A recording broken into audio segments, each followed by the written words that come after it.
wanapigana na pombe, mtu ya pombe anawapeleka kotini.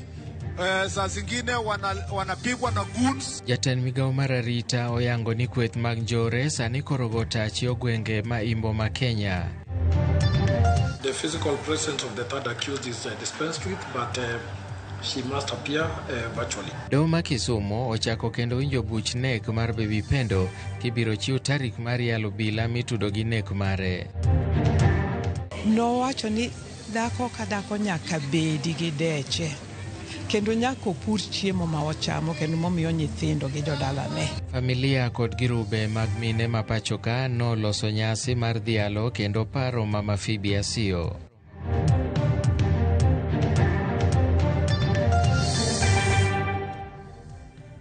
Machiegni weche manyien makagi kacha. Nyinga Milton Ocheng. Jatend piny William Ruto wacho ni ruodhi duto moseyudo tiegruok ibiro chwale rang'iny mamalo chakre tarik 1 dwe mar 6 kendo gibiro chako tiyo gi yor lony manyasani e tijegi. Ruto nolose kar jot mar Ebore Nairobi e kinde maten migao mar arita nochwalo lipot mar jukwaa la usalama. Lipot moyango ni moko kuom gigo mathiro chenro mag arita e pachoka gin kaachiel gi timbe jore kod kweth njore mabuogo ngima oganda kendo mitiyo godo ahinya e chwalo lweny e kinde siasa, kuo jamni, yedhe mamero ji kod medruok mar kwan lwenje ma kit chwech. Jatend migao mar arita Kipchumba Murkomen oyango ni gibiro keto kenge makare mar duoko arita ma pachoka e wang'e, paro mosir kod jalup jatend piny Kithure Kindiki. Wanapigana na pombe, mtu ya pombe anawapeleka kotini. Saa zingine wanapigwa na goons wakienda kupigana na pombe. Kuna hata chief alituambia huko Butere alipigwa huko kwa River Nzoia huko aking'ang'ana na pombe. Kuna wengine wanaumia wakiwa kwa kupigana na banditry. Your Excellency, we need to improve the compensation that comes to all the chiefs and assistant chiefs who serve in line of duty, and they mean to be compensated in good time. Please, I respectfully request you to accommodate the requests of these our brothers and sisters to the farthest extent possible, because through these people we can expedite. By empowering these people and this cadre, we can fasten and expedite the transformation of Kenya. Nyinyi katika mashinani sehemu zote za taifa letu la Kenya mulijitokeza na mkasema wazi wazi, wananchi wao wakasema wazi wazi ya kwamba haya ndio mambo tunataka yatatuliwe, ndio tuweze kuwa na usalama, ndio tuweze kama taifa tuendeshe mambo ambayo yanatuhusu ya maendeleo. Ogai mar ODM Laktar Oburu Oginga koro dwaro mondo mi piny owacho chope dwaro mag ogirimiti manoriedo thuond weche 10 mane oketi e winjruok e kind ogai machon mar ODM Raila Odinga gi jatend piny William Ruto.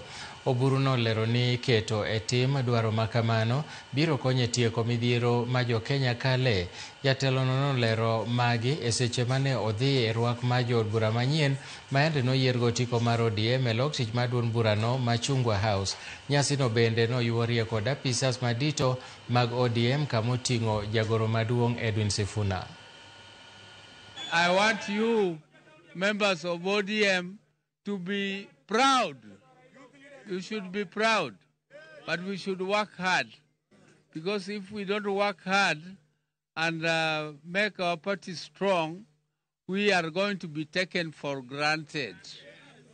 And we don't want to be taken for granted, because we are a party with a vision. We are a party with a mission, and we cannot fail to work for our people. We want to continue to work for our people. We are in the arrangement of broad-based arrangement where we have 10-point agenda which we want to see implemented fully before 2027 elections. So this is what we stand for. Doho mamalo ma Kisumu ong'ado ni biro chiwo lai mar winjo buch nek mar Baby Samantha Pendo tarik 26 mar dwe mar achiel higa manyien. Jang'ad buche Justice Joe Omido ong'ado ni dohono biro golo ng'eto mare, kata kamano tok yango ka achije mitudo gi nek mar Baby Pendo osemiyo obok duto mowinjore mag burano, mago moting'o neno mag ji 33 ma apisi ma nyabin buche biro tiyo godo e yalo burano. Omido nonyiso kinde mag riwruok ma jogo mane oroch ratichgi e burano mondo oket andika margi kamoro achiel e neno ni burano ok odigni e seche ma ochak yale. What we'll do, please do not wait for 26th of January to supply these documents. Now that you have the email addresses, if you have a statement tomorrow, please send it, or the next day. We don't have to wait for that date. The physical presence of the third accused is dispensed with, but she must appear virtually. So let them come to court. Once the matter is set down for hearing, then we'll see whether we can excuse them from attending mention. Riwruog lony joma mine mar African Women Studies Center kod Women in Leadership mane mbalariany ma Nairobi noromo kanyakla mar dhialo mosenindo Honorable Phoebe Muga Asio kotelnegi kod familia mar Mama Phoebe kod jotelo mamoko mamine. Giparo Phoebe kaka miyo mane ni kod chia mathoth kendo manoketo weche mag mine e chunye. Elizabeth Ajode nigi ler mathoth. Romo mane obag kod African Women Studies Center e timo rapar ne mama mane otemo kelo lokruoge mathoth ne mine pachoka kokalo kuom jiwogi. Gijiwo jopiny ni e seche magiparo Phoebe Asio kik gipar mana timne kende, to gitem keto e tim gik mane okedo negi kod puonj mane oweyo. Mon kanobiro ne thieth gi nyithindo, ne okwa thieth gi thiedha, mama ne wacho ni upuonjo gi bende thieth kamano kawuono ok bi konyogi. Mondo gitim ang'o, gibed gi afya maber, maler kendo ging'e ritore. Gima notimo kendo mano konyo ahinya, ne ni nokawo mon to ng'isogi malong'o ni wach mar nutrition ni nyaka ung'e malong'o. Ka ok idenyo, dalani ok odenyo, to ok ibed jakwecho, ibedo empowered.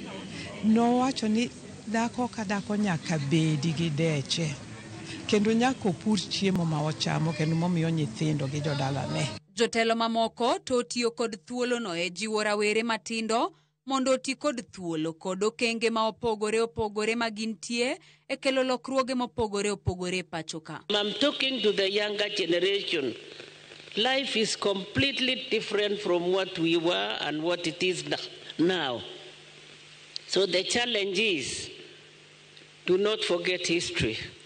Continue to read about the past so that you may be able to do much more than what we are doing right now. Because each one of us is talented in a different way. Bende giparo wuodhe mar siasa, kaka ne en miyo mane ohero kwe, kata mana e kinde mane odwaro kombe ma opogore. Ne en miyo mane ohero siasa, kendo siasa ne en siasa manigi mamuol, ne ok en siasa mar koko. Kenya masani tinde siasa galagala. Noka siasa nigi koko, yanyruok ng'eny, goruok ng'eny. To wan nyithindo yawuoyi matindo gi youth gi kwa luwo tielo kaka Mama Phoebe Asio nego siasa, ne siasa ne muol. To mano kwa timo mano to nyalo konyowa kendo nyalo miyo Kenya gerore maber. Weche gi mogik ne mine kod jopiny en ni ji oti kaluwore kod gigo mane Mama Phoebe otimo mondo ginyal dongore. Pok wasudo ahinya, wakedo kendo watemo ahinya, to waduto wang'eyo kama wantiere. So this empowerment mane mama miyo wanoero, wadoge kendo, wapare kendo, obo konyowa, obo jiwowa. To gik manotimo gieki, daher ni mondo jowa, owetewa, nyiminewa, nyithindowa mondo otimre nade olu mana pat manoluwo, nikech ne en miyo majachir. Ng'eni ken ng'at majachir, ok ochuno ni nyaka idhi kuongi penj ng'ato gimoro kidwa timo ekitim. Elizabeth Ajode, Ramogi TV. Moko kuom jopuonje riwruok mar KUPPET ywak ni josiasa odonjore e yiero mar jopuonj e bwo riwruogino ma koro giwacho ni ketho achiel mar riwruok mar jopuonje kaunti ma Migori. May Abongo wacho ni josiasa ketho riwruok mar jopuonj manyiso jopuonj mondo mi oyier mana jogo madhi telo negi e yo mowinjore kendo kedo gi gik moko ma osebedo ka chandogi. Owacho ni jopuonj to ahinya e kaunti ma Migori dwaro lokruok mathoth kama oting'o mago mag thieth e kind mamoko. Kwe iye, wan kaka jopuonj, wan e siasa mar jomodhi skul, wan e siasa mar jomosomo. Kuom mano kwayo ni ka wadhi e yiero ma en tarik 10 dwe mar 1, wabed gi yiero maler ma uyanga maonge gi weche mag mibadhi. En kwayo na mamuol ahinya ni nitie kaka josiasa mag piny odonjo e weche mag jopuonj, to pogo jopuonj gi josiasa nyalo bedo matek, to mak mana ni debed gima ber ka josiasa ne donjo mondo gimed riwowa kendo giketwa wati kanyakla. To ka josiasa donjo e weche mag kupet aeto weche gi lokore kendo pogo jopuonj, to koro ok nen maber ahinya. Kaunti ma Homa Bay medo goyo ndamo malach e kedo gi landruok kute mag ayaki ka mijing'o sani iketo e neno ni odwok chien joma nyien magamo kutego. Kaluwore kod duol makedo gi landruok kute mag ayaki kod tuoche mamoko, landruok mag kute mag ayaki ochung' e 10.6% kaluwore gi lipot manogol higa mokalo kopim gi 15.1% mane entiere higa mar 2023. Kaluwore gi lipot ma kamano, kaunti ma Homa Bay nitiere namba 5 e landruok mag kute mag ayaki e pacho ka. Coordinator mar riwruogno e Imbo ma Kenya, Stephen Oyugi, owacho ni gitiyo kanyakla kod sirikand kaunti ma Homa Bay mar kod migepe mamoko masiro sekta mar thieth mar medo kedo gi landruok kutego. Oyudre ka en namba 4, manyiso ni tich osetiyore maber kendo jogo osetiyo matek, omiyo wasudo. Koro pod wan kod geno nikech gi dho ngere wawacho ni gains made in the HIV response are very fragile, and therefore it requires resilience and continued work mondo mi wa sustain the fight, mondo mi atua mwasegoyoni kik dog chien nikech pok wachopo kama onego wabedie. Jok ma dak kod kute mag ayaki bende namba gi pod ni malo, wan gi ji 104 kendo pod wamedo kwano.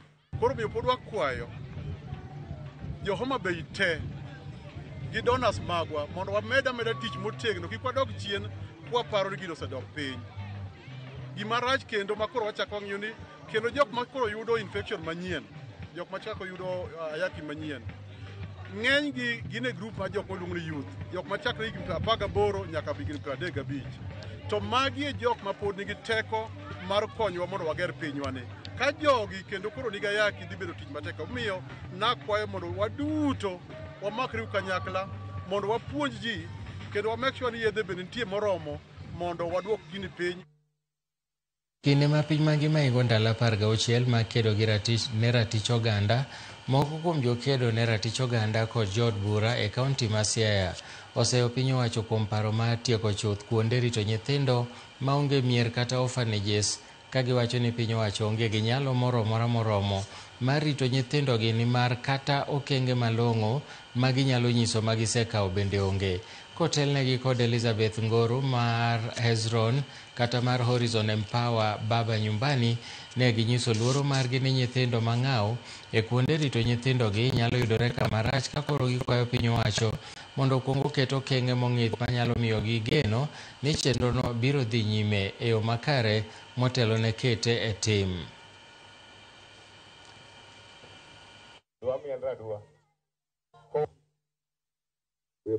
Children who are orphaned. So after we close the children's home, where do they go? The government has not put in enough structure to accommodate those children. So what we have planned to do as an institution is to make sure that we support those children. Even if we are told to reunify them to their guardians, we still continue to support them. But our appeal is for the government, if they really want to close children's home, then they need to put proper infrastructure for those children to be accommodated, because at the end of the day, these are our children. We are not going to chase them away. This is the home that they know. Biggest challenge that we're having right now is you have Kenyan care reform saying that they want to close places like this down. But where will you put the children? Because you keep sending them to me. So it's better that we work together so that we can continue to expand the work that we do and ensure that not one child is missed. So I think helping the orphans and helping the widows should be a national disaster.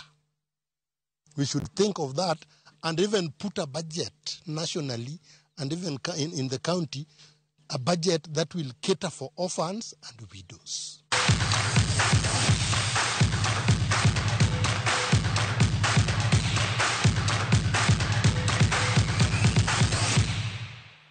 Tim mar Kenya mar fencing emobedo joloch e tuke mag fencing mag pinje mag Afrika ma Ugwe.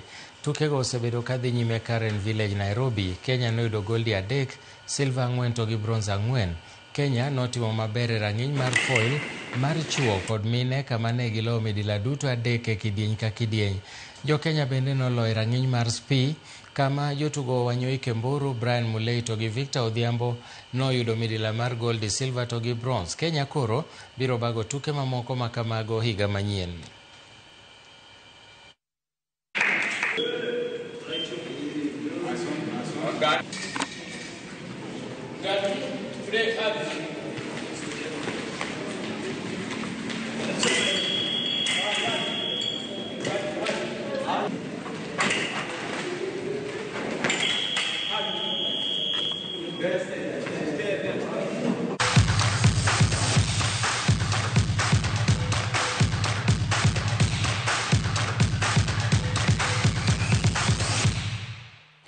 Erokamano nyakwara Mogi kuom thuolo mari mag weche manyien ma ka gi kacha. Oriti masani, nyinga Milton Ochieng' Awuor.